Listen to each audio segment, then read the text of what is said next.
morning, February 10th. Thank you for joining us here on ARC Rochester. I'm Abby Ferdman. And I'm Dan Schrack. We've got a lot to get to this morning, but first we want to have a look at some of the news you need to know this morning. We're going to go over to Stephanie Joseph. She's live in the newsroom taking a look at some of our top stories this Tuesday morning. Steph, what you working on? Hey there, guys. We're going to start this morning off with jury selection continuing today in the trial of a Honeoye Falls woman accused of killing her sister. Prosecutors say 55-year-old Jamie Bush strangled 62-year-old Penny Bush during an argument in October 2024. Investigators say she then put her body in the Genesee River. A motive has never been revealed in the case. So far, 10 jurors have been seated. And we're waiting to learn more from Greece police on the scene of an early morning investigation. This was around 7 o'clock on Countryshire Drive near Ridgemont Drive. Our crew was there while police tape was up and the road was blocked off. Police started leaving that scene around 30 minutes ago. The Orleans County District Attorney says a murder suspect was staying in a home in Shelby with two brothers over the weekend and watching TV when he got angry and stabbed both of them. Aaron D'Angelo is accused of killing Dale Lang and wounding John Lang, who is in critical condition. He's also accused of attacking law enforcement. Well, happening today, we will hear from J-Mac. We are coming up on the 20th anniversary of Jason McElwain's historic game for Greece Athena, where he hit three-pointer after three-pointer and became an international celebrity for it. Our Mike Catalana, there he is, caught up with J-Mac, and you can see the interview later today on 13 Web News at 6. And that's what you need to know. All right, Steph. Looking forward to that story that Catalana put together. Yeah, it's I'm like sure it's going to be Rochester great. legacy right It there. really is. It is. Hey, let's get a look at what we have brewing for the next 2 hours, starting with ways you can go for the gold without ever leaving your living room. This morning, tall trainer Jeremy Biernat will join us with some Olympic-inspired workouts that you can do at home. Everything from bobsleds to figure skating. Then America's getting ready to mark its 250th birthday, and the city of Auburn is celebrating in a big way. A closer look at some of the upcoming events honoring our history, including film screenings, virtual talks, and some special exhibits, all coming to the Cayuga Museum. Wow. And later, if the DMV visit is on your to-do list, you might want to hit pause. Monroe County Clerk Jamie Romeo is stopping by our studio this morning with what you need to know about the temporary DMV closures happening later this week across the state.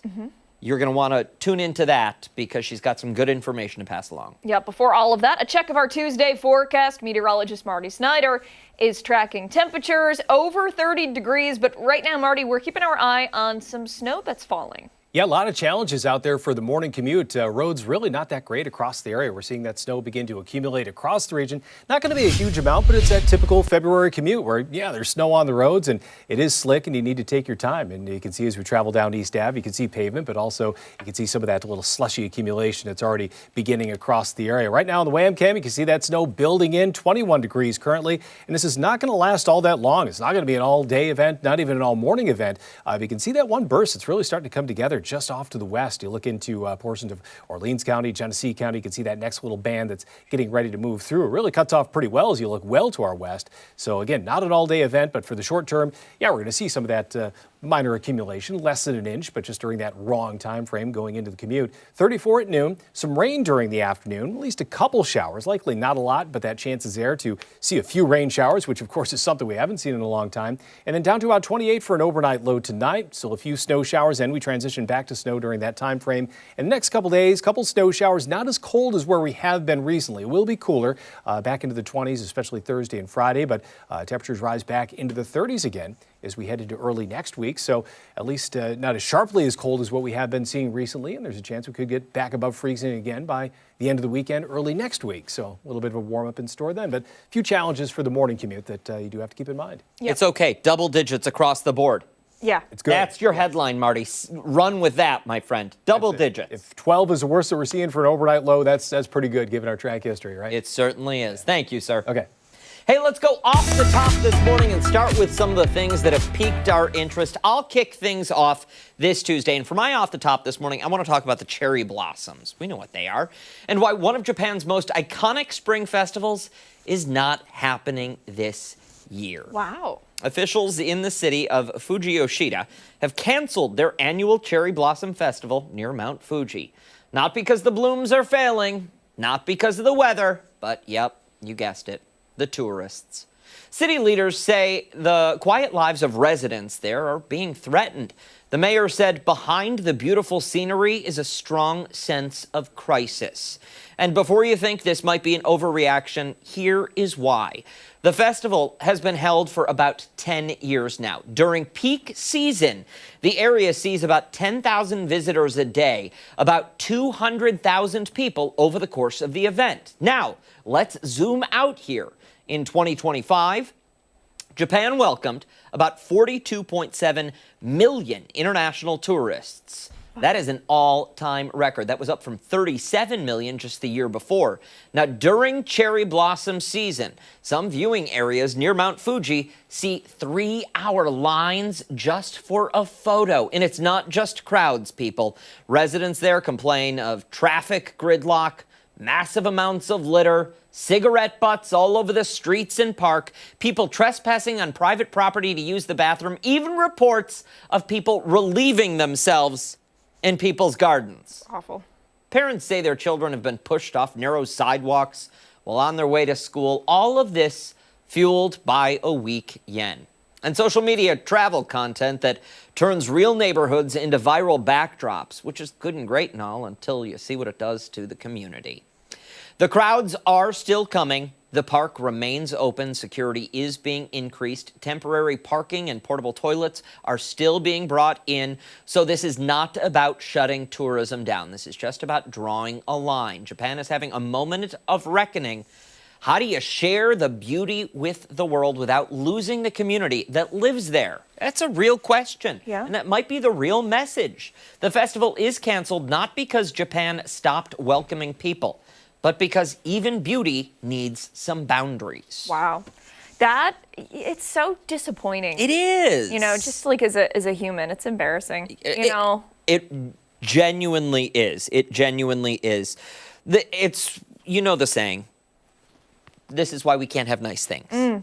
We say it about everything anytime people are involved because we are our own worst enemy. Yeah. We can't get out of our own way. Yeah, it's true. And I'm trying to remember, and don't quote me on this, I could be wrong.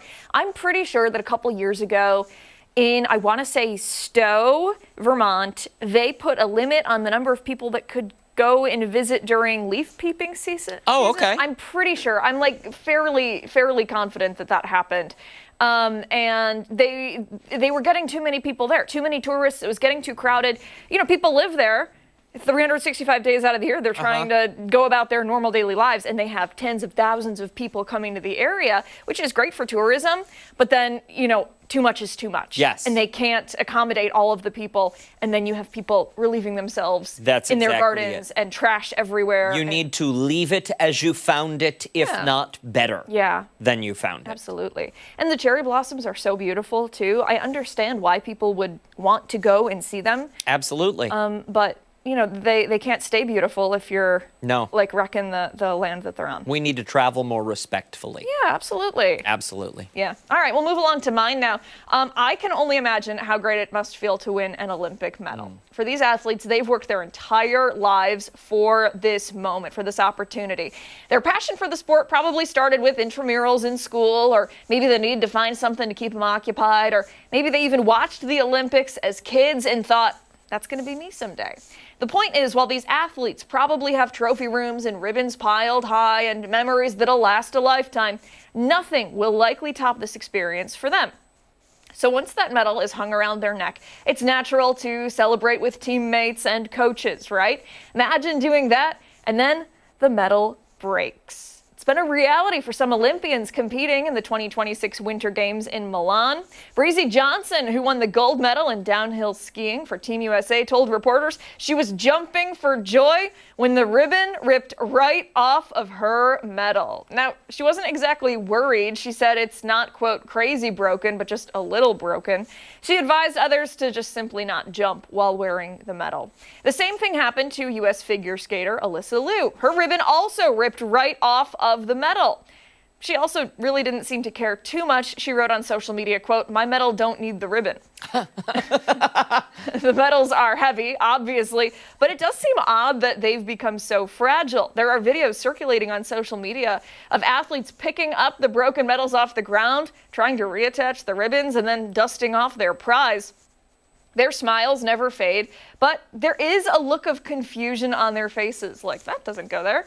The Winter Olympics Committee told news outlets that they're looking into the issue and they fully recognize the fact that this is unacceptable and the medals are quite significant to the athletes who won them, obviously.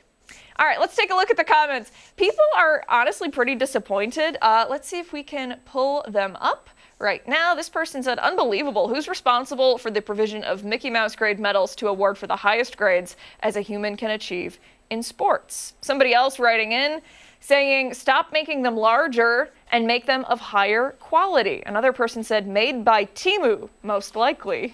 Remember when you bought all that stuff on Temu? Yeah. That was funny. This guy wrote, "A little duct tape and it'll be as good as new." Now, I should say, it's not necessarily like the metal part that's breaking, it's the ribbon part. So, I don't know what needs to be done to fix it, but it's crazy to think that, how many years have they been doing the Olympics now? And what changed? Well, not the first time this has happened. No, but this is the first time it's happening quite so much. Quite a lot, yes. It's interesting because it's an actual mint in Italy that makes the medals. Their job is metal. Not attaching ribbon to it, though. Yeah. So maybe they need to hire somebody for that department. Maybe they thought the ribbons and the medals were handed together like that. Yeah, maybe. Instead of let's attach them. I don't know. I think if you're making the stuff for the Olympics, if there was any confusion, you'd be like, "Hey, just to double check." Let's clarify this. Yeah, before we That's when you send the follow-up email and ask the question. Yeah. They do have some really cool coins, though, for sale on the Yeah. website. There's one that shows Lady Liberty on one side and another depiction on the back, and it's celebrating America's 250th birthday. Wow. And it's an Italian coin. It's really it's like $5,000, though.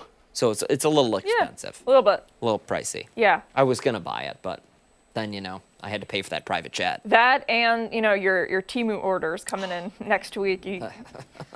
The pallet will arrive. By the way, great shoes. We should point that out. What size do you wear? I'm wearing my boots Yeah, what this size morning. do you wear? These are 9.5. Wearing my boots this morning. Because, I have another pair at the desk. I can go and get another pair of winter boots. They're blizzard boots at the desk, though. Leaving the house this morning, I'm putting my boots on, and I say to myself, "Don't forget your shoes." And I just keep walking for the door. It's all right. And then I forgot the shoes. It's quite a look. It is a look. I'll tell you what. I am pulling a Marty. Yeah. Let the emails begin. news@13wham.com. Yikes. All right, much more to get to this morning on ARC Rochester. When we come back, we're going behind the story on this Tuesday. We certainly are. And don't forget, you can take us on the go wherever you are. ARC Rochester is streaming live right now on the 13 Wham YouTube channel and foxrochester.com.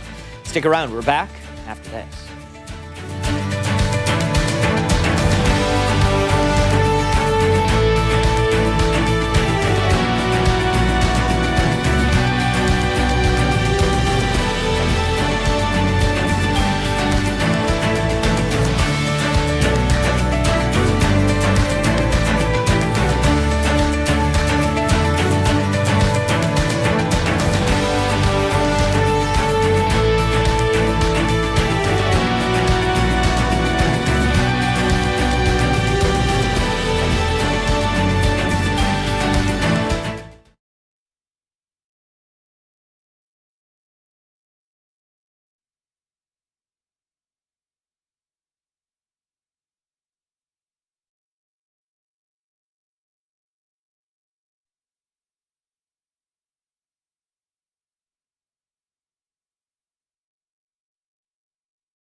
8:16 this morning. We're going behind the story now as the frantic search continues in Tucson today for 84-year-old Nancy Guthrie. Today's show host Savannah Guthrie posted a video yesterday saying the family believes the mother is still out there. CNN's Reed Binion has more.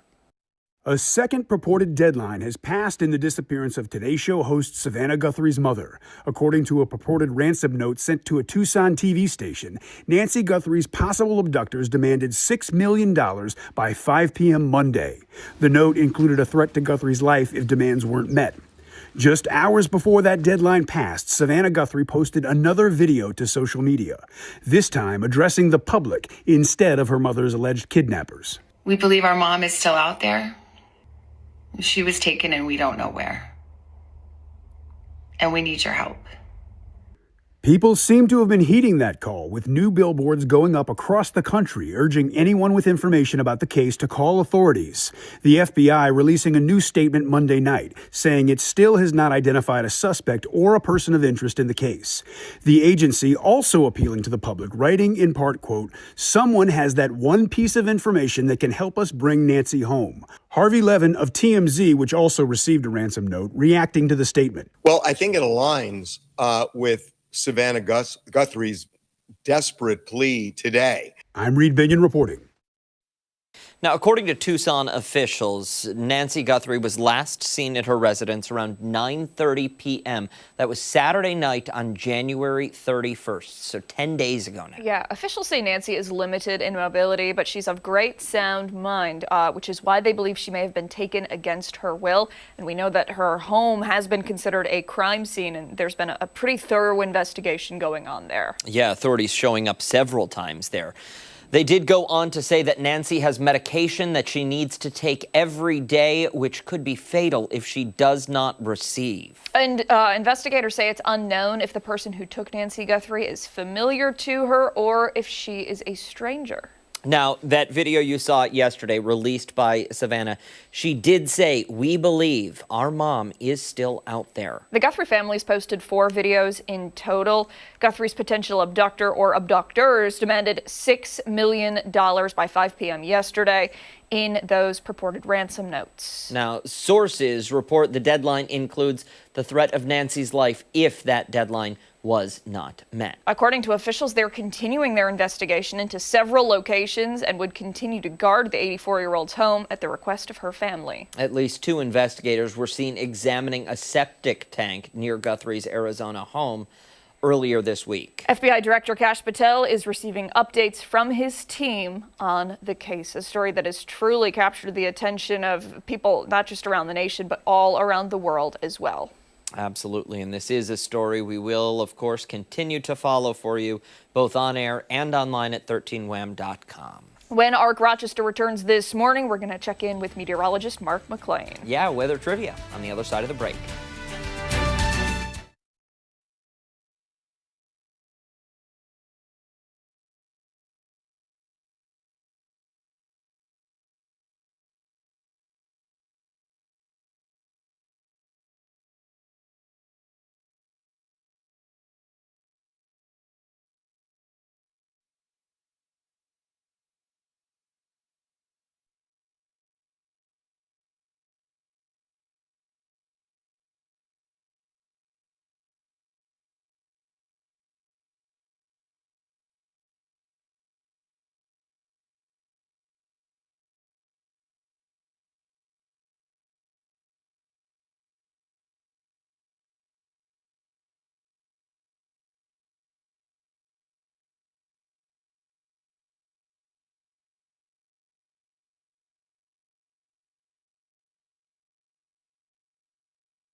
Welcome back. Our great friend meteorologist Mark McLean is joining us now. We're talking about temperatures hitting the above freezing mark, which is great. The first time that's happened in what seems like forever. Yeah. And some snow out there too. Yeah. Before you begin, go ahead. just do me, Mark, stand up for yourself today, okay? Oh, okay, I will. Don't let her walk all over you. I won't take the punches again. Me? Don't let me walk all over Mark. You know what was walking all over me this morning was that commute in. It's all about timing. Yeah.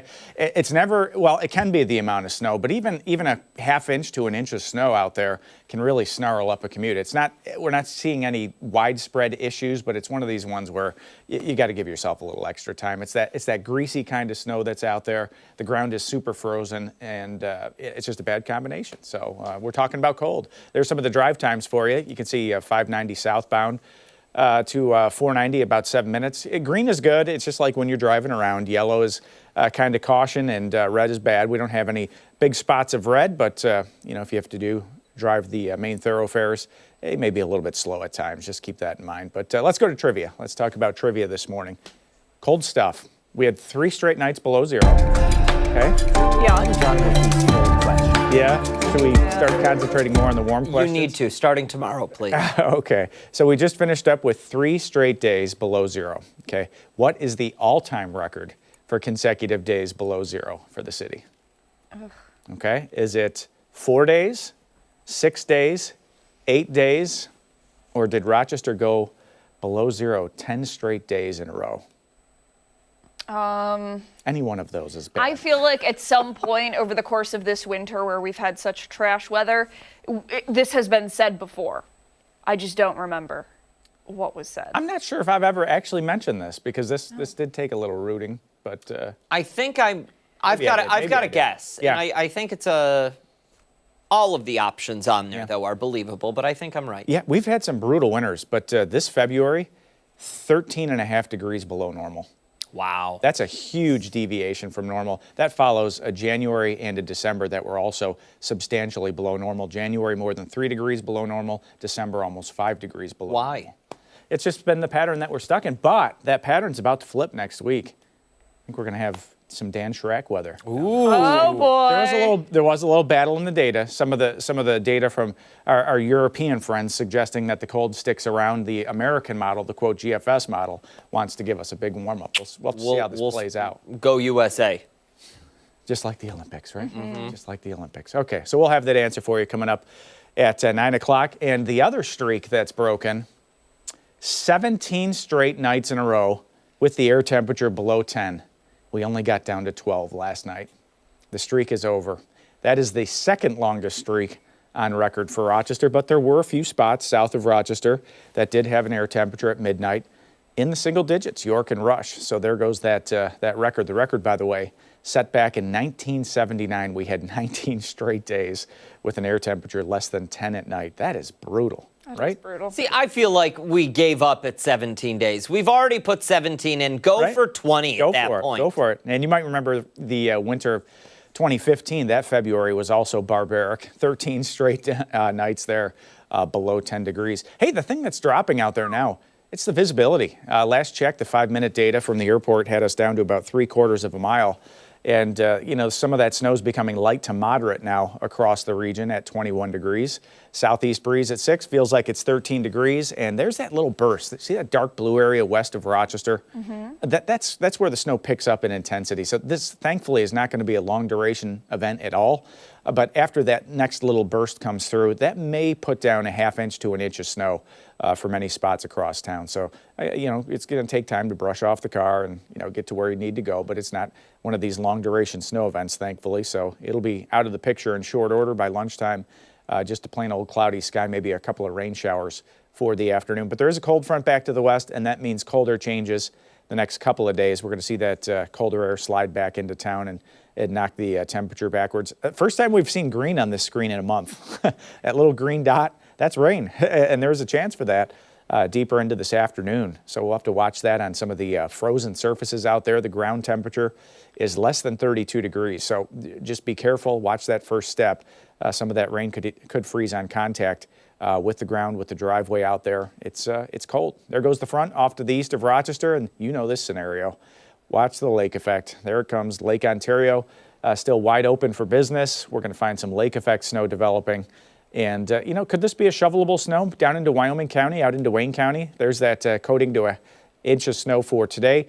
And then you see the snow later into Wednesday and Thursday. You see 3, 4, 5 inches down into Wyoming County, possibly a 2 to 4 inch, maybe 5 in eastern Wayne County through Thursday morning. Maybe doing a little shoveling out there. And if you love the snow, you have loved this year. Yeah, it's been since the winter of 2017, 2018 that we've had 100 inches that's our average, by the way, 100 inches. We have not had our average in almost 8 winters. So at 93.8, I think it's a safe bet to say we will clear the 100-inch threshold this season. But temps in the upper 30s. This will be the first time we're above freezing since January 22nd in western New York. Brief showers this afternoon after the snow gets out of here. Later tonight, upper 20s. That's the most mild night that we've had again, since January 22nd. West wind 10 to 20 and extended forecast for us. Some lake snow the next couple of days. We're going to have a little sunshine the end of the week on Friday. Not bad there. Not as harsh into the weekend. And next week, upper 30s for Monday. We'll have to see. Well, we don't want to get too far out in front of this, but might that temperature even go a little bit higher than that? Sure. We'll have to see by the middle of next week. Really? You ready? Yeah. I am. And you know what? We were talking about it last night at my house. Yeah. We have such big snow piles. Yes. Like huge. around our driveway. It's going to take a while for it to melt. So if we could start the process now, I would be just extremely There's also going to be a lot of yard cleanup. Yeah. If you own a dog. Yeah. Ooh. It's been a while. Ooh.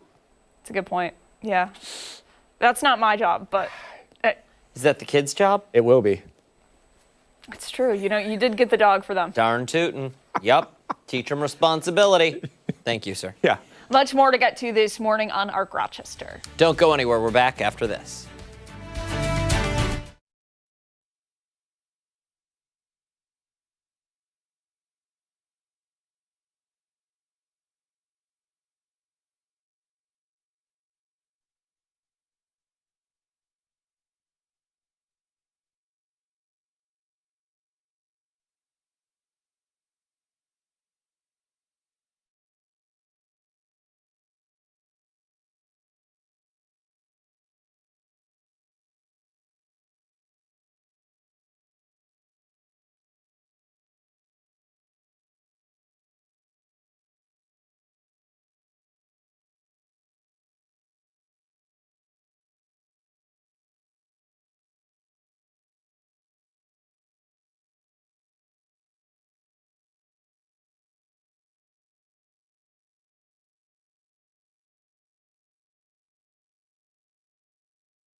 Thanks so much for sticking with us here this Tuesday morning. It's time now for a reporter recap. And this morning, lawmakers are warning that the U.S. is facing a new kind of threat from illegal labs in American neighborhoods and fake scientific research slipping into government programs. The National Desk's Angela Brown explains. This story hits closer to home than you may think. We're not talking about threats overseas, but warnings from lawmakers about what could be inside your community or even inside the research we trust. It starts in Las Vegas, where a suspected illegal biolab was found. Wouldn't take much of these deadly pathogens to kill thousands of Americans. That's one reason why Senator Tom Cotton and Senator Amy Klobuchar are now pushing bipartisan legislation to tighten who can get access to dangerous biological materials and who they can give it to. That's why I've introduced legislation to try to put more controls in place to make sure that anyone who is dealing in these pathogens knows their end user and is only giving it to certified and responsible parties. Again, like our national labs, like our military, like research universities. But it's not just happening in neighborhoods. On Capitol Hill, Republicans on the House Science Committee say the U.S. could also be facing a threat from fake science. They sent letters to multiple agencies, including the U.S. Department of Energy, warning that China-linked paper mills may be pumping fraudulent studies into American academic journals, studies that could affect real taxpayer-funded research. In Washington, D.C., I'm Angela Brown. For more now, Angela Brown joins us via Zoom. Angela, thank you for taking time out of your day to speak with us. I'm wondering how all of this is playing out. Where on the internet are people going and finding this? You know what's so funny? That was one of the first questions I had. Like, how do you find a pathogen? Because this stuff is highly restricted. I mean, you have to jump through so many hoops of universities, medical research facilities. Apparently, according to what I'm told, and also what I'm reading, a lot of people are going on the black market, apparently, to get some of this. And also, they may be going through legitimate channels and somehow working the system, maybe misrepresenting themselves. How they do that, I cannot answer that question, but maybe misrepresenting themselves from legitimate organizations and getting some of these pathogens. But apparently, it's happening. Our Las Vegas station, I'm looking at some of the video here, they've been covering what's going on in Las Vegas. But apparently it's happening at least a couple of times. We know the Vegas situation. There was some sort of a biolab in California, I think, as well. So lawmakers are really paying attention to this because it kind of plays into their whole concern when it comes to China and America. And I know it was mentioned a little bit in the story there, and it might seem kind of obvious too, but tell us more about why this is so dangerous and why this is so concerning. Well, one thing that from researching all this is that they're afraid that some of these pathogens could actually leak out.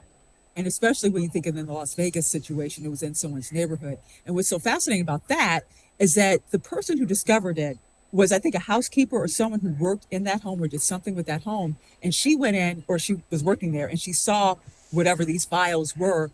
And I think she became sick or something happened or something alerted her to some health concerns she was involved with.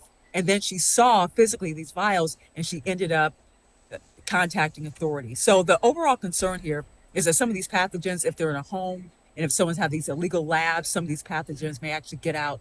And of course, it could be, problematic for that community. Angela, I want to ask about the research that might be infiltrating some of our medical journals or our scientific journals that's being pumped in from China.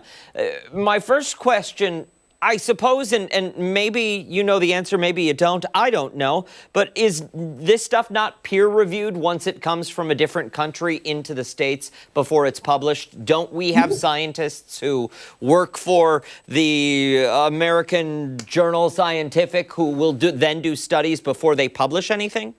Now, I'm assuming that, but what I'm hearing, that's what you think, because all this stuff is peer-reviewed. That's a 100% accurate statement. But I'm finding here, at least from some of these papers, is that these are, in some cases, maybe reputable, or what people believe are reputable scientists who are involved with this. And these paper mills, people are actually selling these studies, whatever the results may be, these scientific findings, for money in some cases. And then they pass them on to whatever U.S. researcher or university or whatever it may be. So they may trust the pipeline and then trust whatever accurate information that they have, because this is all backed up. Like, they'll do a study, they'll say they have a study of 500 people who did X, Y, and Z, and then they'll sell this. They'll create this paper mill, these documents, and then they'll get money to in order to share their information. So they have probably a control group.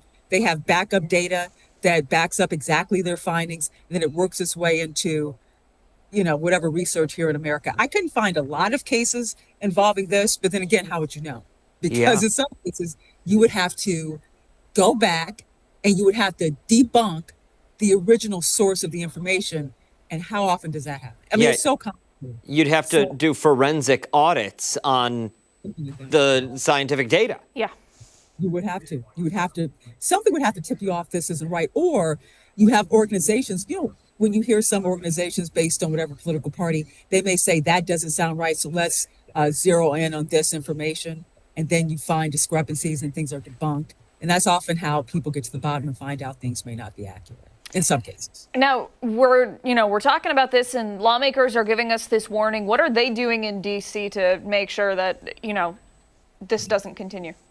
Well, there's a couple, and this is bipartisan legislation, at least in part, where you have Klobuchar and you have Tom Cotton, where they introduced something, at least for when it comes to the lab stuff, in order to have tighter regulations, which would be interesting because there are already tighter regulations. So I don't know what the next step would be in order to maybe cut off black market access or people who are getting around the system by going through legitimate means. But they are introducing legislation here because they're so focused on China, whether it's in education, higher education, you may have been reporting on that, whether it comes to things like, TikTok and social media, infrastructure when it comes to intellectual property. So this is overall a part of a broader effort by U.S. lawmakers to kind of clamp down on anything they believe, and all this I have to say is alleged China-linked information coming from China, whether it's the paper mills or whether it's biolab that may be linked to China, that they feel could in some ways jeopardize our national security. Really interesting stuff. Slightly concerning, Angela, but interesting all the same. Thank you for your time this morning. No problem. It's always good talking to you guys. Mm-hmm. Much more to get to this morning on Arc Rochester when we come back. We are training like Olympians and getting our morning workout in. Yeah, let's go. And don't forget, you can take us on the go wherever you are. Arc Rochester is streaming live right now on the 13 Wham YouTube channel and FoxRochester.com. Stick around. We're back after this.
Let's get moving this Tuesday morning. If the Winter Olympics are inspiring you to get active, but you don't want to leave the house because it's been so cold, you are in luck. Tall trainer Jeremy Biernat is here with some Olympic-inspired workouts that you can do from the comfort of your home. Sans the snow, sans the ski, sans the skates. Excellent, yes. And so, the danger of injury much lower in this workout than a typical Olympic event there.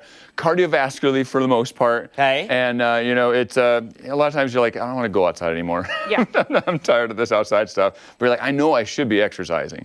And so a lot of people have been, there's been a couple weeks now that maybe people haven't gotten as much movement in. Yeah. And so we're hosting, we've been doing this a few weeks now, a noon workout on YouTube live.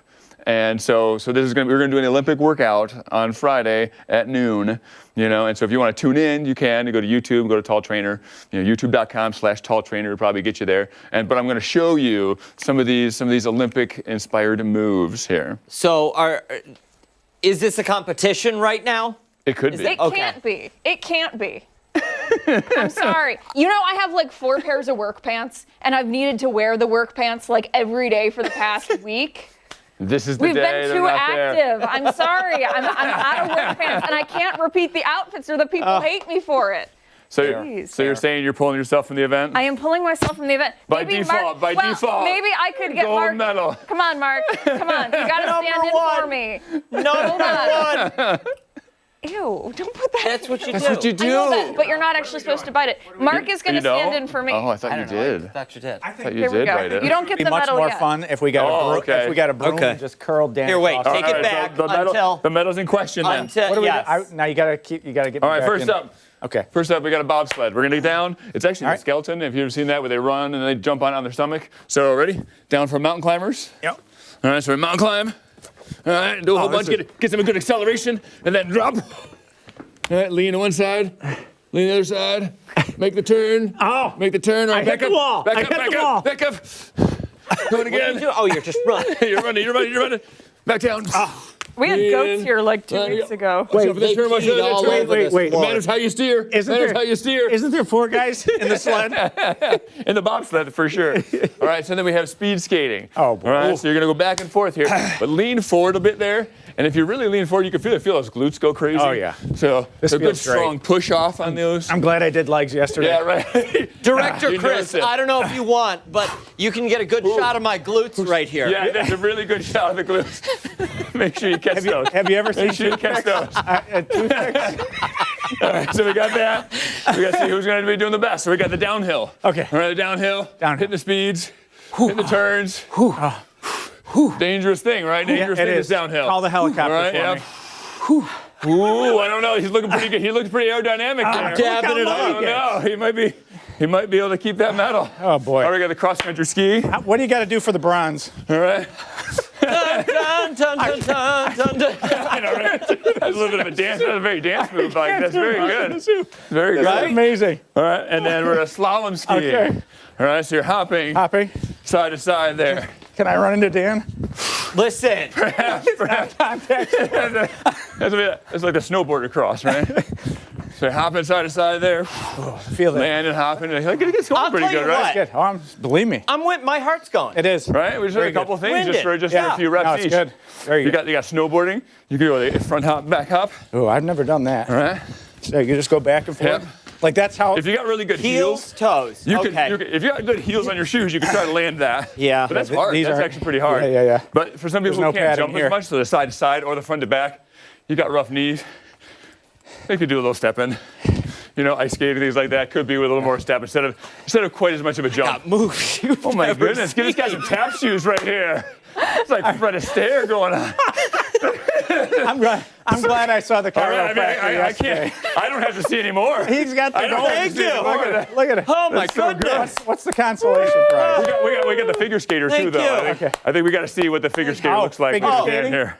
Please. All right, so Jeremy, he's figured out give one me my foot, sequence One and I'm foot, little good. hop, and then lean out.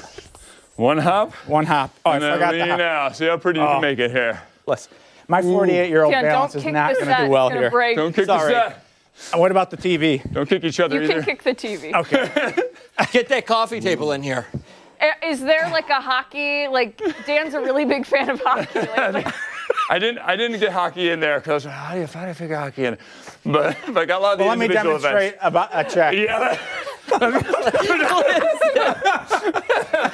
This is off the rails. Off the rails. So again, like it just most of the Olympic events are very leg based. feel it. Yep. So there's lots of stuff going on in there. You're really going to get a lot of work through the legs, through the glutes. Yeah. You know, a little bit of core in there too, but definitely the heart, lungs, cardio burn. All that Winter good Olympics stuff. way better than Summer Olympics. You think? Oh yeah, 100%. You do. 100%. Favorite sport? Curling. Gold tonight. We're going On for the gold. Winter Olympics. I mean, the skiing, the slalom is pretty awesome. You see them hit those tight turns, it's incredible. Yeah. See, I don't like the Winter Olympics. No? No. Why are you out in that cold? Go out in the summer. The snow's not quite as good in the summer. I know it's not. I know it's not. So, Jeremy, just one more time for everybody at home. Every Friday Every Friday. on YouTube. On YouTube, we've been doing a live workout. Oh, cool. You know, at noon. Wow. You know, they're Friday at noon. You go to Tall Trainer. You know, look us up on YouTube there. If you're youtube.com/Tall Trainer, all one word, you know, you should be able to get basically right there. And so we're just trying to it's like a giving back kind of thing. It's like it's we're doing a bit of work for it, but like there's not going to be much return on that. And it's mostly for local people. How much time do I need to set aside? The main workout section is typically about 30 minutes, and there's like a warm up and a cool down, so it'll be under 45 most You of the gonna time. do the Olympics this Friday? Like we just Yeah, we're did? going to do the Olympics. Oh, one. nice So- Friday lunch we're gonna go- break. so, I mean, you can look at some of those moves. You go. Yeah. That gets the cardio going. A couple Believe rounds me, there. That gets the cardio That'll going. be pretty My good. heart is still going. wow. It is. Mine too, because it was so cool to watch. It's very cool. It's very cool. You're so nervous to see who would get the gold. That's what they're doing in curling. They're putting the pacemakers on, not pacemakers, pace monitors on the audience, the family members. So they're watching that the would be curling. so interesting to And see how they're getting nervous like the family 140, gets. 150 in the stands last night, watching these stones go down. It was so cool. I think the only way to get more nervous is actually watch somebody else compete. Yeah. Somebody you really care about watching them Probably, compete. yes. That Yes. might be actually more nervous than an actual competing person. Banking on their success for your own success. Maybe. Thank you, Jeremy. Hey, when ARC Rochester returns, it's this morning's Crime Stoppers. We'll be right back.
8:52 this Friday. Time now for Crime Stoppers. And today, investigators are asking for your help identifying a potential suspect in a series of dangerous arson cases. Lieutenant Howard Villegas with the Rochester Fire Department joins us now with details on the incident and how you can help. Thanks so much for joining us. We appreciate it. Yeah, absolutely. Thanks for having me. Let's get right into it. We're calling this a dangerous arson case or series of dangerous arson cases. Let's get right into it. What are we talking about here?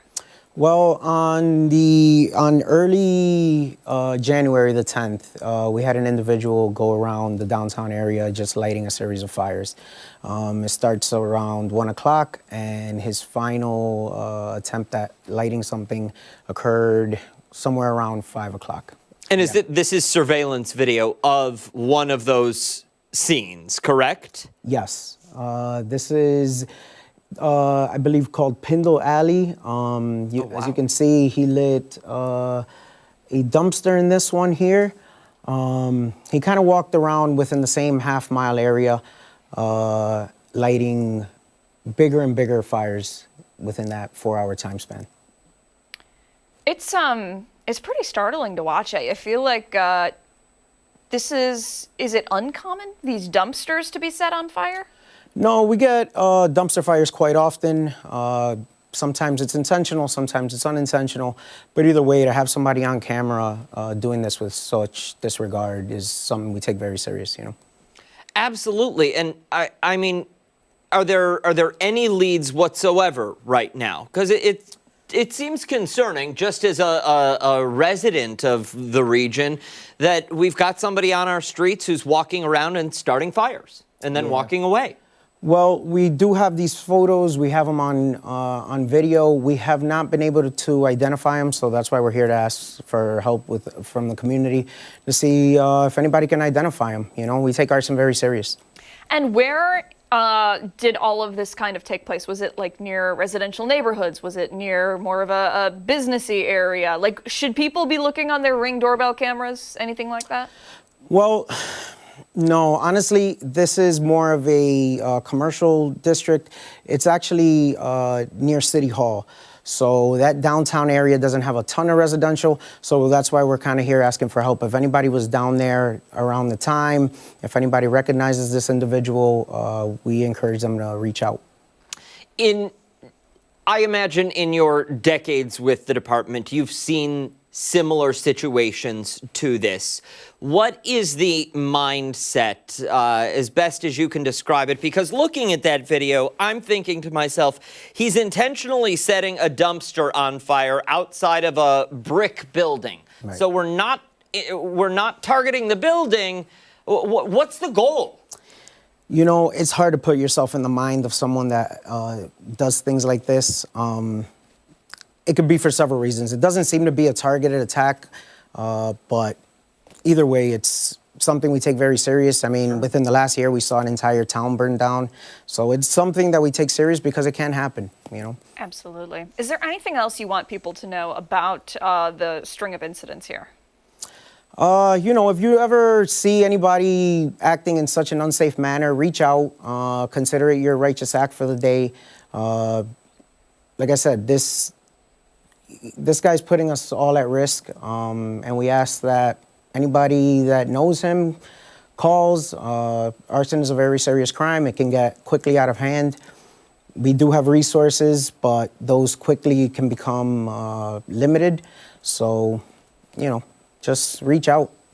Yeah, thank you for coming in and talking about this. And I'm glad that we're pointing out the risk that it puts so many in, including the individuals who get called to these scenes. Thank you for that. We appreciate it. Yeah, absolutely. Thanks for having me. And as always, all Crime Stopper information will go over on foxrochester.com and 13web.com. 8:56, don't go far. Still much more to come on the other side of the break. We'll be right back.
In today's Political Pulse, the Republican ticket for state governor is set.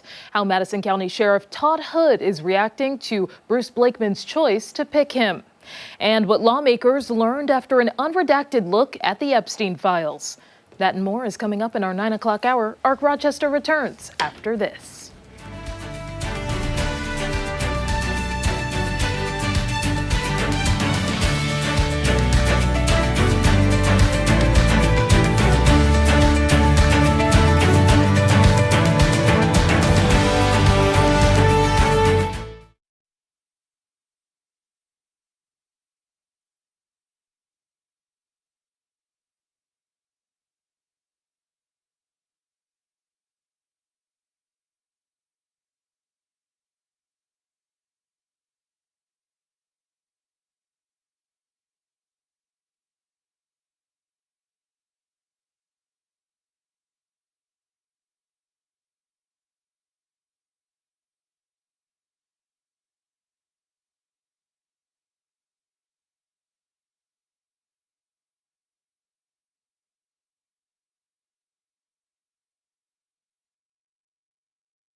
On this Tuesday morning, February 10th. Thanks for sticking with us on Ark Rochester. Are you a little sore from your workout with the tall trainer? I think it would have straightened me out if I could have checked Dan one time. Yeah. Live on television.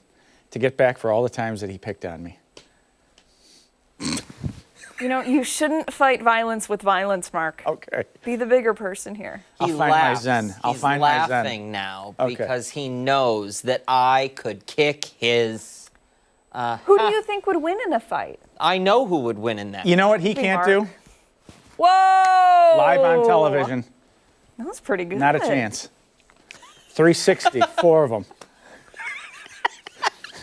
Just do the forecast. Weather trivia. It's been cold, right? Yeah. Lots of cold. Okay, we've had lots of sub-zero temperatures out there. Check this out on the weather trivia. We had 3 straight nights, actually, that were below zero. You know, when you look back through the records, that has happened before.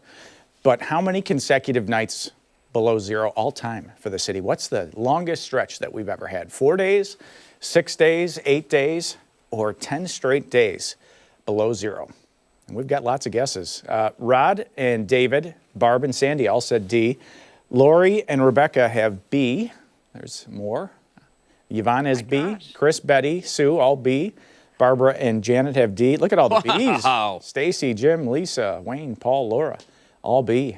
And Mary's got C. Eva and Richard in agreement today, C. Dave, Cheryl's husband, C. Cheryl, B. Diane's mom and Diane are struggling. They're fighting. A and B. Going B. Yeah, B? me too. That string 6 of days. B's seemed convincing. 6 straight days.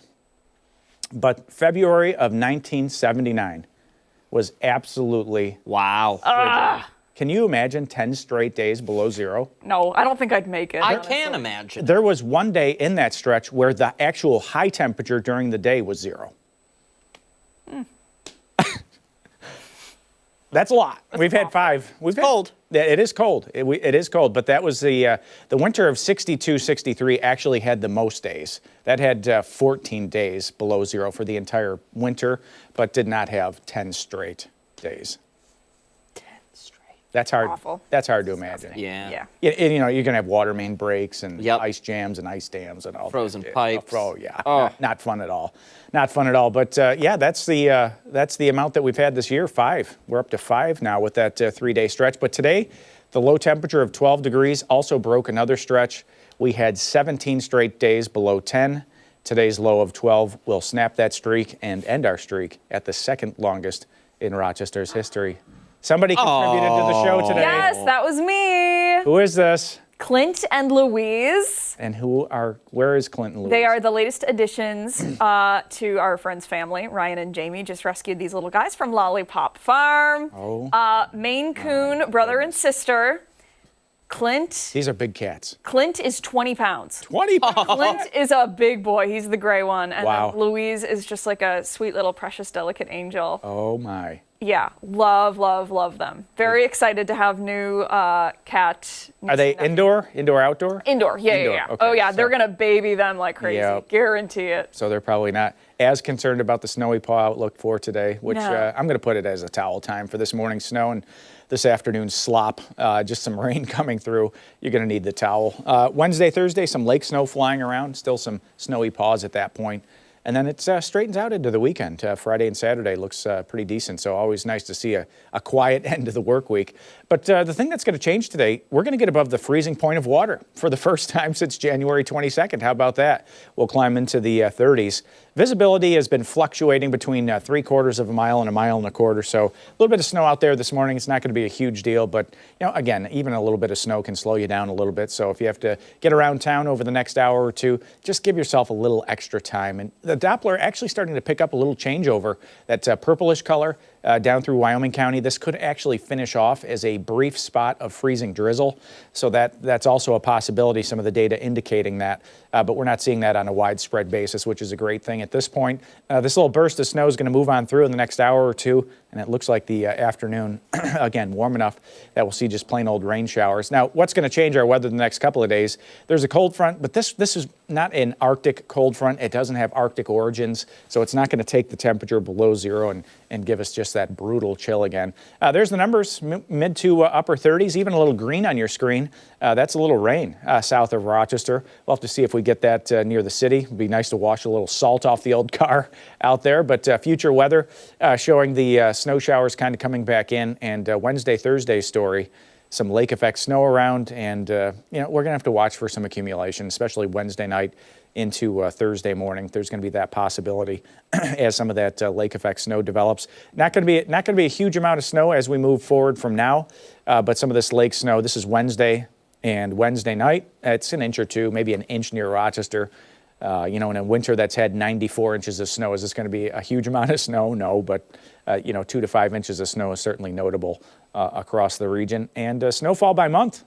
Do you love the snow? No. You know the answer by now. 37.8. We've talked about it every day. 37.7 in January, 11.4 in February. We're starting to stack this stuff up, almost 30 inches above normal now for the season. And we still have March and April. April 13th is our average last day of snow. Yes, but sometimes the snow comes down in June. We know this. Oh. Sometimes the sun goes around the moon. If that happens this year, there's going to be some problems. Yeah, no kidding. Upper 30s. How about that? Probably I need a clap of hands for that. It's been a while, right? Normal highs 34. We'll climb above that and go back down the next couple of days. But, in comparison to -9, 12 almost seems kind of warm for an overnight low temperature. Some sunshine on Friday, upper 20s. Not as harsh for Saturday, low 30s. It's going to be a mild day on Sunday, mid 30s, and no snow on Monday. Upper 30s. Dan, your head seems to have changed. Oh, yes. Sorry. Dan Mason here. Hi, folks. I wanted to let you know about the 50-degree guarantee. It's coming up pretty soon. March 31st, 50 degrees.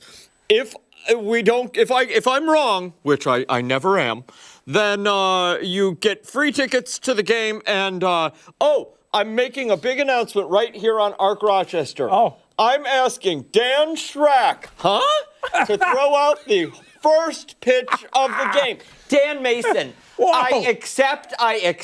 Abby turned into Dan Mason. I wouldn't have expected any less. Wow, thank you so much. The Duke of Sorry, Doppler. I put out an entire soap opera here. Wow, that was like, first of all, beautiful. Second of all, like, really, really bizarre. But that's okay, fun. because it's true. Yeah. It's all coming up in the next couple minutes here on Arc Rochester. It I don't really know is. about the part about Dano throwing out the first pitch. Yeah, that part is unconfirmed. As of No. yet, we're working on it. Stick around. We've got a lot more to come right here on Arc Rochester Maybe. this morning. Maybe that soap opera will continue. It might. You never know. You gotta love never, this show. never You gotta know. love this show. We'll be right back. Don't forget, watch us on the go. We're streaming live on the 13 WHAM YouTube channel and foxrochester.com. We'll be right back.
Welcome back. We're less than 50 days away from the first game of the season at Innovative Field, and the Rochester Red Wings are once again putting Mother Nature to the test. They certainly are. GM Dan Mason making his 50-degree guarantee once again for the March 31st home opener. Have a look. It's news today, and we've got a special report. Hello, Rochester. Dan Burgundy here, coming to you live from right field. You know, while there's a flurry of activity in the air right now, in exactly 50 days, baseball will return to the Flower City. And that means fans, fireworks, hot dogs, and heat. Now, I can't control the weather, even though I am kind of a big deal and people know me, I'm very important, and I have many leather-bound books, and my apartment smells of rich mahogany. So when I guarantee 50 degrees on opening day, I mean it. But if for some fluke of nature, it is not 50 degrees on opening day, your ticket stub will be good for any game in April or May, as long as it's not 50 degrees on this sign right here. So get your tickets now for opening day on March 31st at redwingsbaseball.com. I'm Dan Burgundy. You stay classy, Rochester. You know, 60% of the time, it works every time. It sure does. What, Sex Panther? Is that the cologne? For more on the 50-degree guarantee, we're joined now by the one and only Dan Burgundy. Good morning, Rochester. Fantastic video. I mean, I have so many questions. Where did the idea come from? Where did you get the suit and the mustache? Was it snow pants that you were wearing? No, that was the suit. That was the full-on suit that we ordered. And, you know, our social team, we had a meeting a few weeks ago and said, okay, what are we going to do for the 50-degree guarantee this year? And that's what we came up with. So I just do what I'm told, guys. And that's what they said I should do this year. So we rolled with it. Dan, let me ask, have you ever thought, you know, let's try and stack the deck in our favor and make it the 40-degree guarantee? That would be cheating, Dan. Obviously. God. Obviously. Plus, listen, if I get it right this year, I'll be batting 300. That's good enough to get me into the Hall of Fame, the Baseball Hall of Fame. Wow. He's got a point there. And you know, maybe even the Meteorology Hall of Fame. Wow. I'm not positive about that. That is some real accuracy. I think he's already there. Yeah, he's already there, Dan. Are you guys going to be suited up for the opener like that, Dan? Well, we'll be wearing tuxes on opening day. That's our normal tradition around here. Okay. But Dan Burgundy may make a cameo appearance at some point. Will he have the rest of the news team with him? I don't know if Brick said he might have a prior engagement, but we'll see. Champ, I think, is locked in. He'll be here. It was Team Assemble. Now, Dan, we've got to talk because you've got a big announcement coming up later this morning, correct? Correct. In about 44 minutes. In about 44 minutes, wondering, do you want to maybe give us a little hint as to what that is on live television right here, right now? It'll be a groundbreaking announcement. That's all I can get into right now. Okay. But all right. It'll be people should tune in, and it's got nothing to do with the 50-degree guarantee. It's actually a serious matter. And, you know, it's going to be a big day in the history of the Red Wings. And, you know, that's all I can say right now. Oh, way to tease it. I like it. Will we have a big day in the history of Dan Schrack, and will he be able to throw out a first pitch this season? That is the question on March. I don't want any first pitch, Dan Mason. I want March 31st, sir. Opening day? Yeah, opening day. Oh, well, how about I got 74 other opportunities available for you, Dan. I'm not sure I could do it on opening day. Why don't you take one of the less important ones, Guy? You know, I think Dan's a little scared of doing this because yes. you know, I've made the invite numerous times, but he just doesn't. I don't know. That's a challenge there, This Dan. guy, he is full of it. He's never made the invite once. We've heard him. Listen, he says 74 games. I'll text him after the show, and he'll say, "Who's this? New number." This is like the Now, late show I around know the time that- for Matt Damon. Yes, exactly. I know. That's what it is. That's what it is. It's all right, Dan. It's okay. No, my prior invites, I'm sure, are in your archives, so we can check the film and prove. So, like, listen, start warming up, Dan. Pick one of 74 other games, and you let me know. Listen, I will, Dan Mason. I will. I'm going to be out there this year. We got to get you in the bullpen. Let's go out and practice. You know, we got to get ready for this big Seriously. day. Get him in the training facility. Yeah. Gotta ramp it up. I They got a smell an great art facility. segment. Yes. Absolutely. Yes. Yeah. Yeah? Yeah. We have like 30 seconds left, but we got the Mets in here for a reason. And what are your thoughts? Are we actually going to hit 50 degrees for March 31st? The average temperature is what, in the low 40s? Something like No, that? it's like upper 40s. Upper It's almost 40s? 50, yeah. Is it? So it's probably a little less than 50-50 chance. Yeah. So? Dan's Come going out on, on a limb guys. there. Wow, you guys are letting him down. Well, Look at that face. Are we, Look at that face. Are we supposed to pick a number right now? Yeah, why not? Yes. He's already picked his. Let's go. Put me down for 53, Dan. Whoa. All right, I like it. Oh, wow. I don't want to be the pessimist. I'm going to go 50 exactly. But Dan, you have to tell me where the sensor is for the thermometer out in the outfield, because if I can find it, I can manipulate that temperature. We can Just fix listen it for for you. the sound of the blowtorch and look for the gray-haired guy with the blowtorch behind the. Yeah. Dan Mason, GM of the Rochester Red Wings. Big announcement this morning at 10 o'clock. We'll make sure to have that for you on 13WHAM News at midday and at 5 and 6. You'll also be able to find it on 13wham.com, foxrochester.com. Yeah. We've got all of it covered. It's all covered. All Dan covered. Mason, always great to see you. We're really looking forward to the announcement. Thank you very much. Thanks for having me today, guys. And don't worry, it will be 50 degrees on opening day. I guarantee All right. Thanks. Thank you, sir. Hey, stick around when Arc Rochester returns. Stephanie Joseph is back, breaking down some of our top political headlines. The Political Pulse is next.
It's time for a political pulse check here on Arc Rochester. We begin with the Republican candidate for state governor choosing his running mate.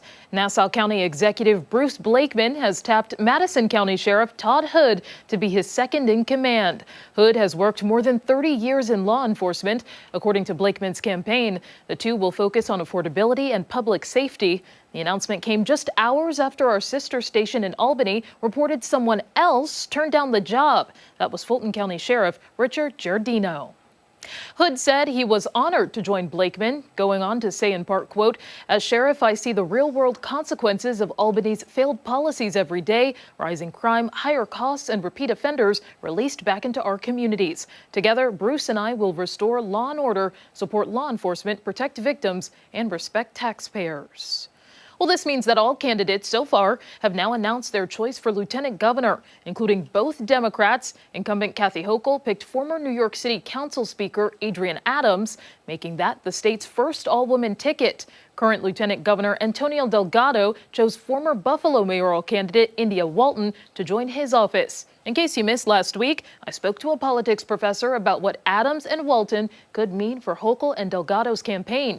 You can find that analysis on foxrochester.com. Turning now to reactions from lawmakers after their first opportunity to see unredacted files of the Epstein files. Two representatives, Thomas Massey and Ro Khanna, allegedly 6 powerful men are being protected by redactions. There were minimal details released about them, but they say at least one is a U.S. citizen. 2 are being described as high-ranking in a foreign government and prominent. Another lawmaker from Maryland said President Trump's name was redacted in places it should not have been. Not all the documents were free of redactions, though. Some lawmakers believe the FBI may have turned them over to the Justice Department that way.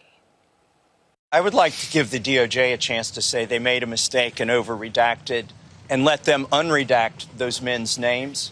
That would probably be the best way to do it. The point is that these 6 are just what we found in 2 hours of a review of the files that aren't redacted.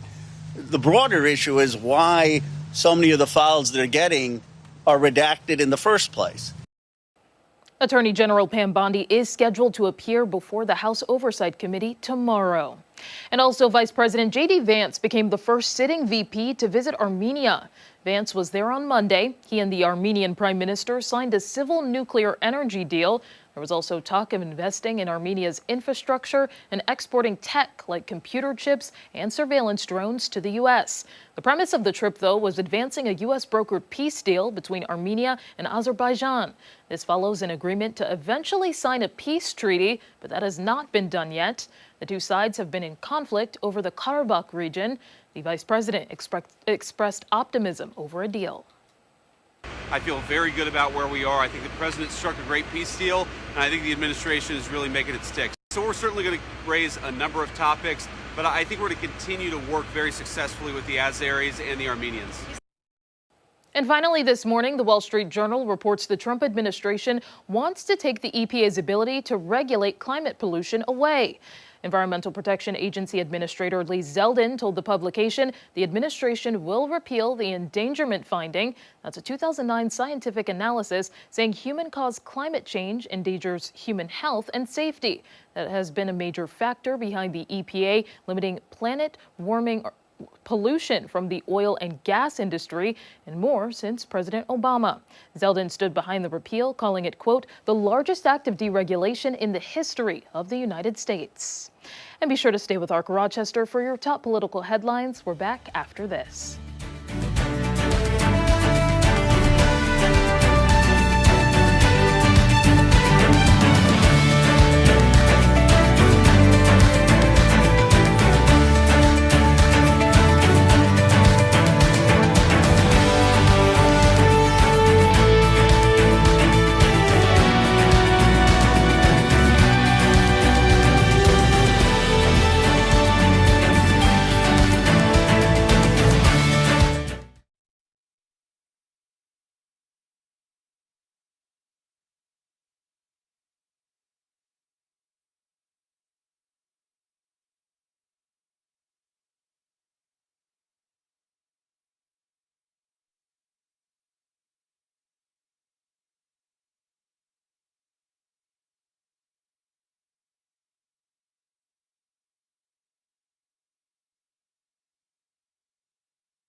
9:28, thanks so much for sticking with us this Tuesday morning. If you're planning on going to the DMV anytime soon, you want to listen up. Yeah, starting on Friday, Monroe County's DMVs will be temporarily closed for 5 days, undergoing a large-scale system upgrade. For more on how you can plan ahead, we're joined now by Monroe County Clerk Jamie Romeo. Thanks so much for joining us. We appreciate it. Absolutely. Thank you for having me. Let's get right into it. A lot of the time when people think about the DMV, it's usually followed by like a big sigh or a groan in general. But this system upgrade is supposed to make some of those groans and heavy sighs go away, right? Yeah, and it's actually, so just to clarify, so it's not just Monroe County DMVs, but actually all DMVs across the entire state. And also the state's website, online transactions will be down. There's a number of state resources that'll be down. But what we're hoping for, and this is a state initiative they've been working on for many years. This is actually phase one of a two-phased 4-year system. But they're taking very outdated technology and updating servers, updated systems, so that when you come in, the goal is that your transactions get handled a little bit easier, but also when we are working on things, the system's going to communicate with the main systems in Albany more quickly and more in real time. And so this is really supposed to make life not only for the DMV and DMV employees easier, but life for the average driver easier. I'll now be able to go online and take care of some of my transactions rather than going online to book an appointment to take care of my transactions. Yes, it's going to definitely update the My DMV accounts that I know that some people may be familiar with. This is actually only phase one, which is the licensing portions of it. So this isn't actually going to impact any vehicle transactions that you do. That actually comes in a couple more years with phase two of this transaction. But when it comes to real IDs, a lot of different areas for issuing IDs, the system should work better. It should work more in time. Anyone that's ever gone through a save verification, which happens for some individuals that might be naturalized, some things that could have taken days should now take much less time. But again, we're all hoping and crossing our fingers that after the shutdown this weekend, we're able to see everything work well next week. But we know that here in Monroe County and across the Finger Lakes region, every county is prepared to make sure that we can meet our customers' needs. And this is phase one of a multi-phase project. How long of a timeline are we looking at here? So to get to this point, State DMV, it was about a 3-year time of working, integrating systems, building new processes, but also migrating a lot of data. And that was only for just the license portions of what DMV does. So in the next 2 years, we're going to see that same thing happen for vehicle information and data and systems, where Albany is taking the lead. They're migrating and updating their systems, and then we'll be able to roll them out across the state. I would imagine there's no hard date set for that second round of updates because we haven't had the first round yet. Correct, not yet. So that's where we've had a lot of work put into this first rollout that we're going to have. Most people don't know of the 62 counties. There's actually 51 counties where DMVs are managed by county clerks, not by the state directly like we are here in Monroe County. So we also want to make sure that if you are used to patroning or going to Ontario County, Livingston County, Genesee County, make sure you check their websites, you check with their offices. Every county is going to be managing this transition differently. I imagine also this will cut down on wait times at the DMV and congestion, waiting in the waiting room there. Is that kind of also a big factor here? That's a goal. And in Monroe County, we recently launched our Q-Less system, where that's another goal for that, where we're able to work with more appointments and checking into our virtual system so that people are able to not wait in line, but check in and sit down and then wait.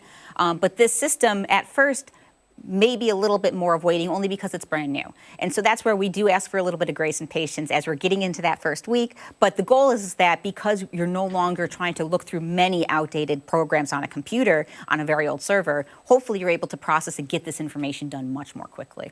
Really looking forward to the future of the DMV and seeing what happens, because at some point I want to go to the DMV, And I think a lot of people are in that situation. Well, I will say our people at the DMV are fantastic. We have great teams there. So we might not be able to help you with a process or a rule, but we at least hope that you'll be able to always appreciate the teams that we have there. Oh, yeah. You guys always give people a smile. Yes, absolutely. Sure. Jamie Romeo, thank you so much for your time this morning. We really appreciate it. Thank you again. Time right now is 9:33. Much more to get to here on ARC Rochester. When we come back, we're looking ahead to some upcoming events that are celebrating America's history. And don't forget, you can take us on the go wherever you are. ARC Rochester is streaming live right now on the 13 WHAM YouTube channel and foxrochester.com. Stick around. We're back on the other side of the break.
9:36 this Tuesday morning. America is getting ready to celebrate its 250th birthday, and the city of Auburn is marking the milestone in a very big way. The Historic and Cultural Sites Commission is hosting a year-long series of events highlighting our local history. For more on the upcoming events, we're joined by Kate Grindstaff, the Visitor Experience Manager of the New York State Equal Rights Heritage Center. Kate, thanks for joining us. We appreciate it. Hi, thank you for having me. Let's get right into it. We were talking during the commercial break, but for somebody who's unfamiliar, give us an overview of what America 250 is. Yeah, so America 250 is the semi-quincentennial or the 250th anniversary of the signing of the Declaration of Independence. So many people watching might remember 1976, the bicentennial. So now it's 2026. So we're celebrating again or commemorating.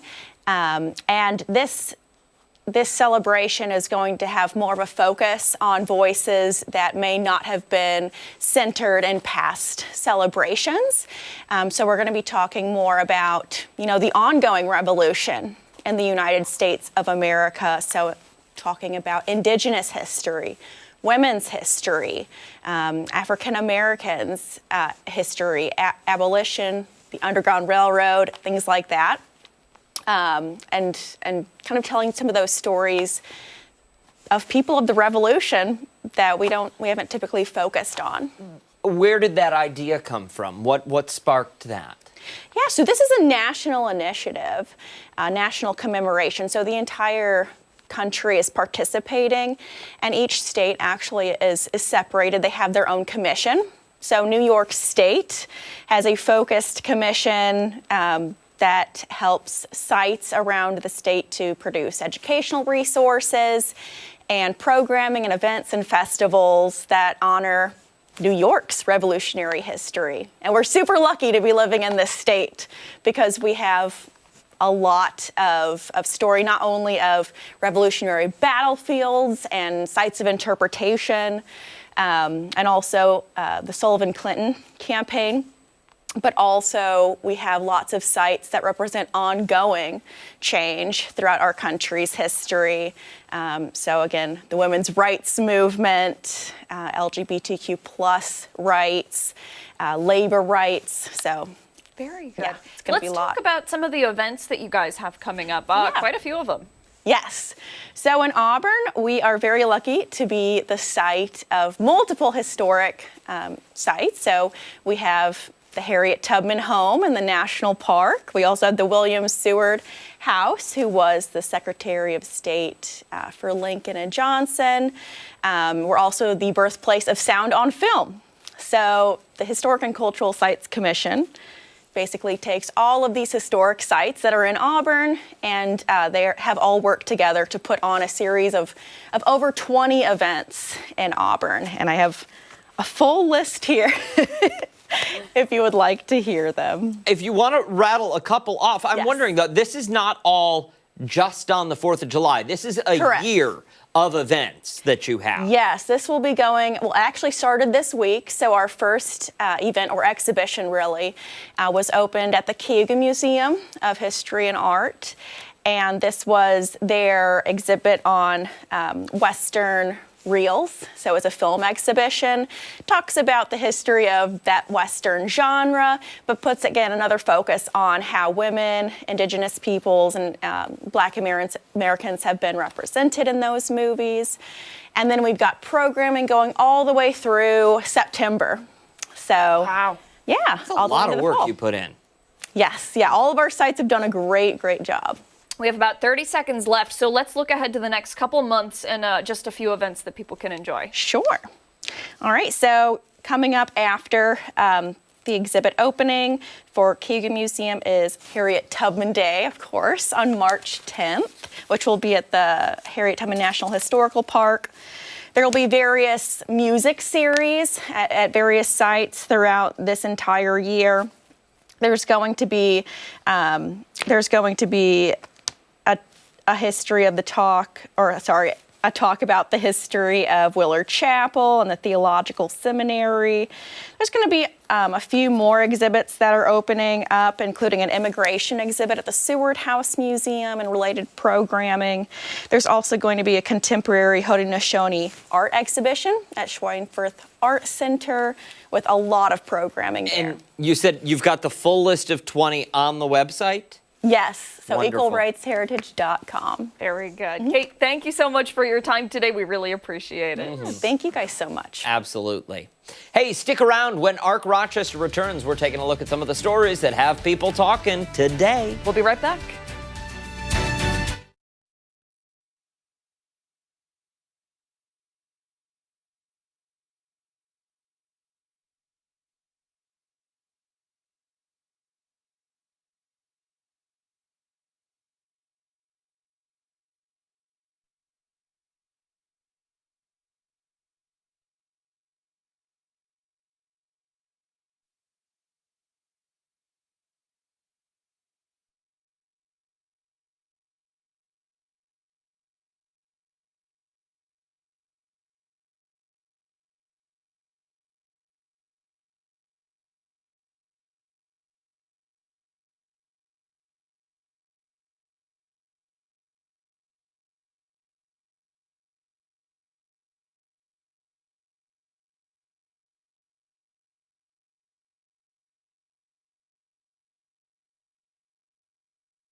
.43, it's time to see what's trending. And we're starting with New Yorkers and their Super Bowl bathroom tendencies. New York City Water released new statistics after this past weekend's big game. Yeah, in a tweet, the company explained that during Bad Bunny's halftime show, water usage across the 5 boroughs noticeably dipped, as if the entire city hit pause and crossed their legs. They went on to say that within the next 15 minutes after the halftime show ended, usage surged at a level equal to over 760,000 toilets flushing citywide. Wow. Bad Bunny shattered previous benchmarks, with early estimates placing viewership above 130 million. His 13-minute halftime performance blended a wedding scene, appearances by Latin celebrities, and clear tributes to Puerto Rican culture. People in the comments on NYC Water's post shared how they, too, held their bladder until the performance was over. Some people are begging others to get big cities to circulate their own stats to see if an estimated countrywide total can be calculated. That's interesting. Others shared that they were grossed out by the data, writing, "Why does anyone need to know this?" Listen, I understand where they're coming from, but someone does need to know that data. Sure. And it's the people at NYC Water. Yeah. They got to know when people are going. For sure. Yeah. It makes sense, too. You know, a lot of people only watch the Super Bowl for the halftime show. Yep. And, you know, once it's there, it's done. It's over. It's not like with football where if something crazy happens, they replay it over and over again. Yeah. You know, I feel like the a lot of halftime people, show's not the main show. Yeah, but they're like, oh, we can't miss it. I can wait for 13 minutes. Sure. Yeah. Sure. Yeah. I think we could a lot of problems could be averted if people just started announcing, like I do. You sing it I do. loudly. Loudly. Yes.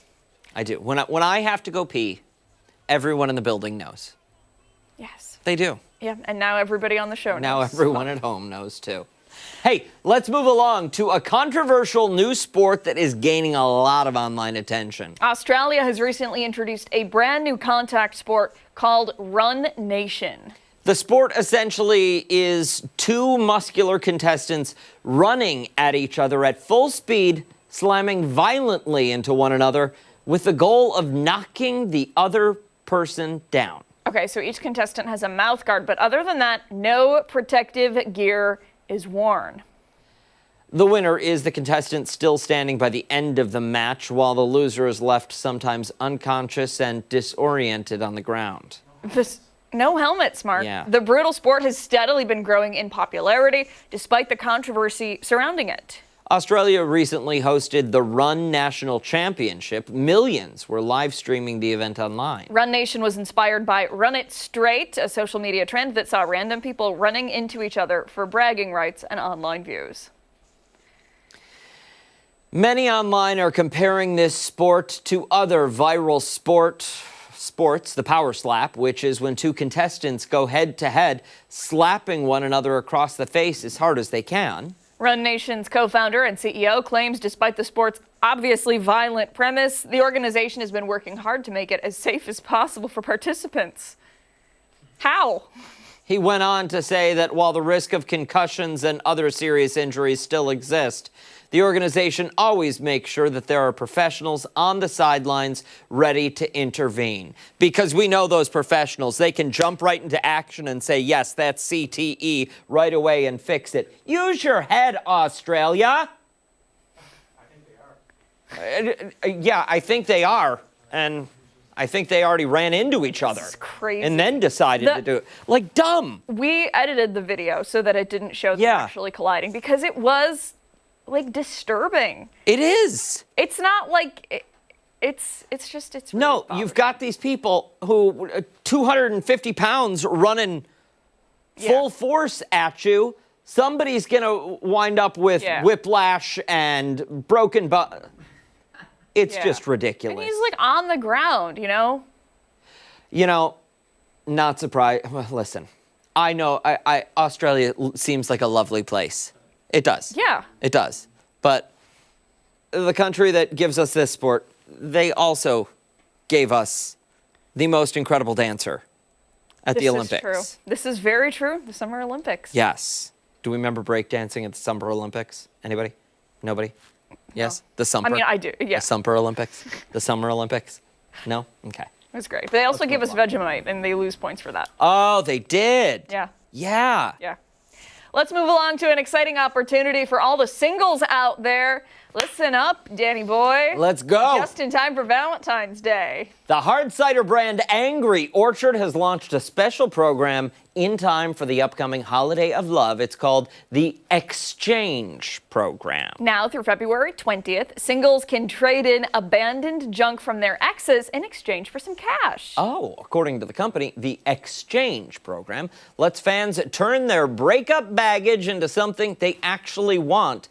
A fridge stocked with cider. Described as the ultimate trade-up, Angry Orchard said all consumers have to do is register for a free Angry Orchard exchange kit, which includes packaging materials and a prepaid shipping label. Packages sent to the Angry Orchard Cider House will then be sorted, and unwanted contents will be donated accordingly. According to the brand, singles can send along painful reminders, such as a forgotten hoodie, dusty vinyl collection, or it says a hideous poster. A hideous poster?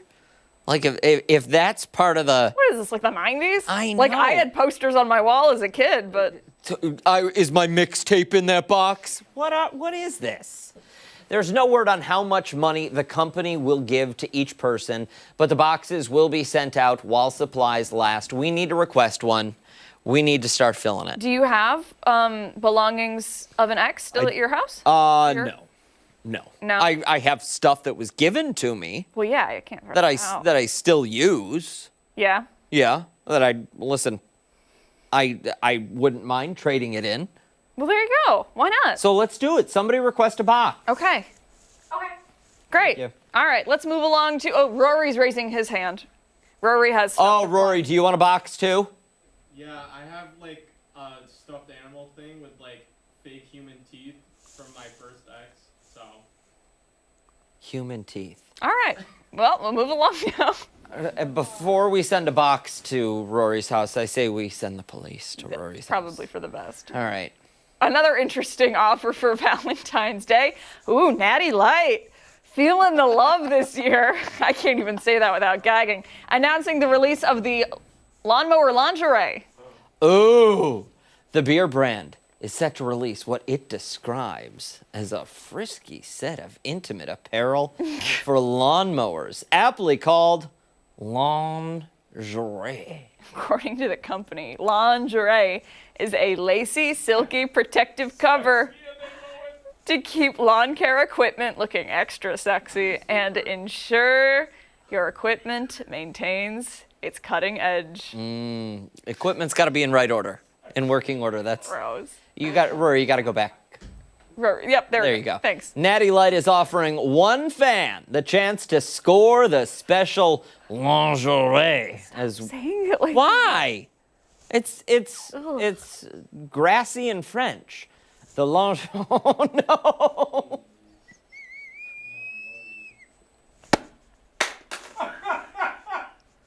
Nope. Nope. It's done. Cancel it. It's done.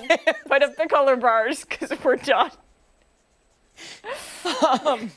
As well as a new lawn tractor. You can win it. Fans now have until Valentine's Day. You can enter through the brand's social media platforms. Oh, we get to move along now to another interesting offer for Valentine's Day. This sweepstakes isn't the first time that Natty Light Beer has celebrated consumers' love of lawn care. They've also released the tread mower and the garage fleeceware. Ooh. Didn't we do the tread mower last year? Or am I imagining that? I don't know. That looks interesting, Oh, yeah. though. I want to see what the fleeceware... Oh. We did all these. Yeah. I don't remember Yeah. Garage afflage. So that you can drink your Natty Light while blending into the background of your garage. Why did you need to blend into the background of your So that garage? people don't bug you. You can drink your beer in peace. The men say, or I'm sorry, anybody says, I am going out to the garage to work. But the reality is they're going out there to drink beer. Got it. You know, garage work is often associated with beer. Yes. So they put on the fleece, they blend into the back of the garage, they drink their beer. Where's Dad? Hiding in the man cave. Could be, yes. Fair Yeah. enough. Hey, stick around. When we come back, our final thoughts this morning. We'll be right back.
final thoughts here on Arc Rochester on this Tuesday. What are your final thoughts? You look like you've got some thoughts in your head. This right has now. been a show today. You know what? For the sake of not bullying Mark anymore, I will refrain from sharing my final thoughts. I That have is nothing so nice of productive you. to contribute to this conversation. That is so nice of you.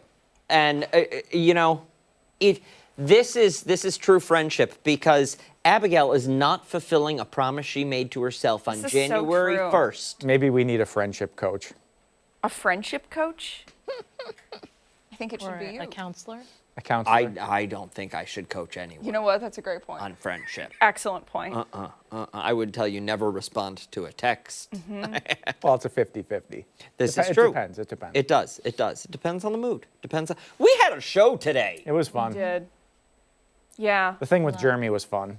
I saw. Yes. You guys look like you had a great time. Well, yep. You have to go dry out after this. I, though, am happy to announce that I did win the gold medal. He got the gold. Yeah. He got the gold. Yeah. Mark came in 4th place. Fourth Yeah. place. Of two contestants.